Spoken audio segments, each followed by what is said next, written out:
Hey guys, in today's video, I am just going to talk shit about perfume notes. That's all. So I just kind of wanted to warn you guys what perfume notes I can't stand anymore. So that way you know that if I review a fragrance or if I talk about, I don't review fragrances. Did you guys know that? I'm not a perfume reviewer. I recently got a comment from somebody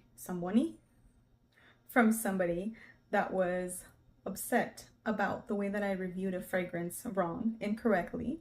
She said that I didn't review it correctly by the way that I didn't describe certain things, or I didn't say certain things, or I didn't mention the size of the bottle, and I just didn't go enough into depth.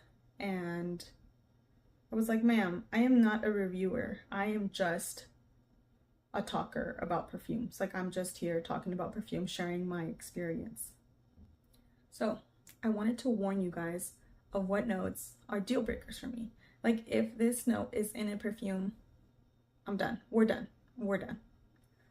Immediately no. So the reason why I wanted to tell you guys this is because I want you to be warned that I should not be reviewing these perfumes. Like, you should not take my word, because I'm gonna think any perfume that has this note prominently sucks. Like, I'm just gonna think that perfume sucks. And it doesn't mean the perfume sucks. It just means that I don't like it because it has a deal breaker note for me. So I don't know if that's a thing. Maybe I can coin that. Just kidding. I don't know if that's a thing. Deal breaker notes, deal breaker. But these notes are just deal breakers. From now on, if I'm looking up a perfume and these notes are in there, or people are saying that they can smell that, I'm out. Immediately no. Immediately no. So I just wanted to warn you guys, because I don't want you to take my advice if you like these notes, because then it means my advice is irrelevant to you. And I'm just trying to help you out, you know? And maybe you can make a list of deal breaker notes, and then you can also rule out a bunch of perfumes that you shouldn't be buying if they have these notes, and then it'll save you money, right? So it's a win-win. A win is a win. Oh my gosh, I sound like a TikToker and I need to stop. So basically, I have a negative bias towards these perfume notes, right? So I would love to hear what your guys's just deal breaker fragrances are, or I mean, I would love to hear what I would love to hear what your deal breaker fragrance notes are. I just would love to hear that, because I'm nosy. So just know that I won't be able to not be biased if perfumes that I'm talking about have this note. So number one, everybody knows this by now because I can't shut up about how much I hate white musk. White musk smells uncomfortable to me. It smells like ugh. It gives me the ugh. It's not even gross. It gives me the ugh. It makes me feel gross. It smells uncomfortable. That's the best way I can describe it. It bothers me. It irks me, you know? It also gives me a headache, like, immediately. Like, I feel it here. I think there's something so artificial about it, and so, I guess, chemically, but it almost actually resembles Ambroxan a little bit to me. So it's just no. It's just a no.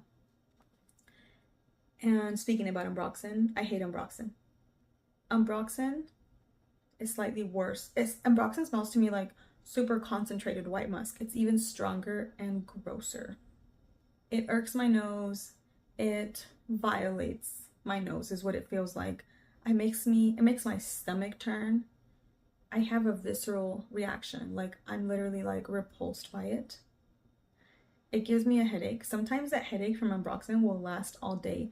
It smells so artificial and man-made, and it smells like I should not be smelling that. Like, it smells so unnatural.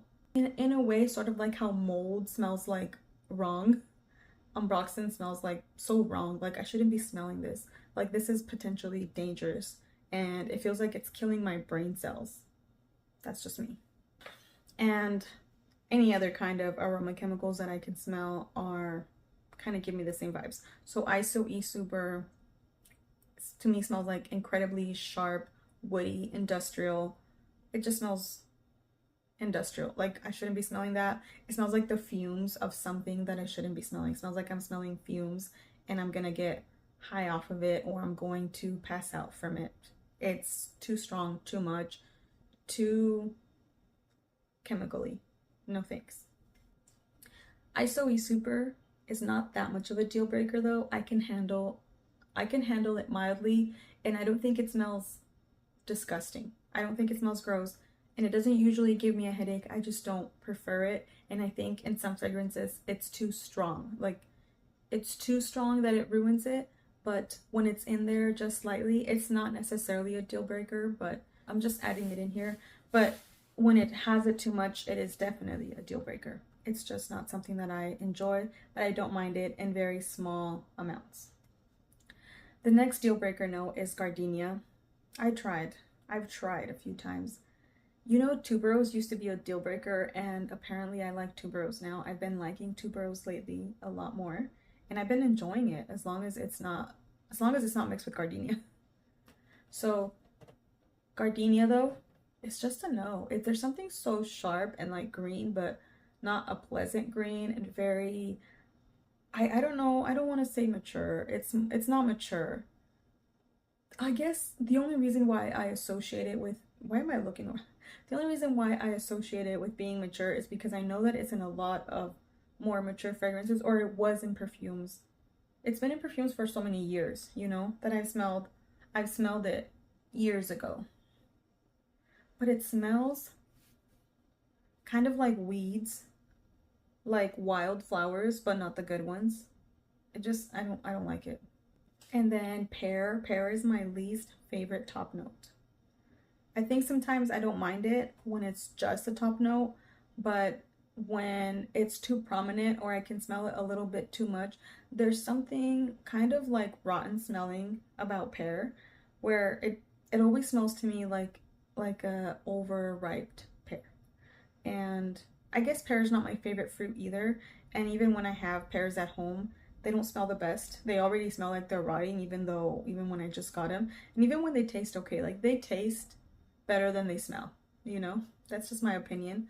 I don't love pear to eat, so it's not surprising that I don't love pear to smell. But I love mango, and I don't like smelling mango perfumes that much either. But yeah, pear is just one of those deal breaker notes. So things like Labelle. So that one doesn't work out for me. And then anything that's very, very amber based. I don't dislike amber in general, but if that's the main character of a perfume, then I don't really like it. And I don't like amber, like I don't like too much amber, but I can handle a little bit of amber as long as there's a bunch of vanilla or tonka or other things in there to kind of blend in with it, then I don't mind it. But for the most part, any amber dominant perfumes are a no for me. And then the next one that is pretty much a big deal breaker is Jasmine Sambac. Jasmine Sambac to me smells a lot like the jasmine in Alien by Mugler. I don't know why, it just smells so much to me like Alien, and it smells like an ambery jasmine, and it's not the kind of jasmine that I like. And I don't mind the other jasmine, and I even don't mind this indolic jasmine that I find in perfumes like Black Opium, Illicit Green, or Victor and Rolf's Fortune Teller perfume, Good Fortune perfume. There's this indolic jasmine, and I actually think that same indolic jasmine is in the new Black Opium Le Parfum. Pretty sure it's that same type of indolic jasmine where it kind of almost stinks a little bit, but I don't mind that one. The one I really, really dislike is Jasmine Sambac. That one's a deal breaker for me. I don't know why, can't help it. So that's it. I just wanted to tell you guys that.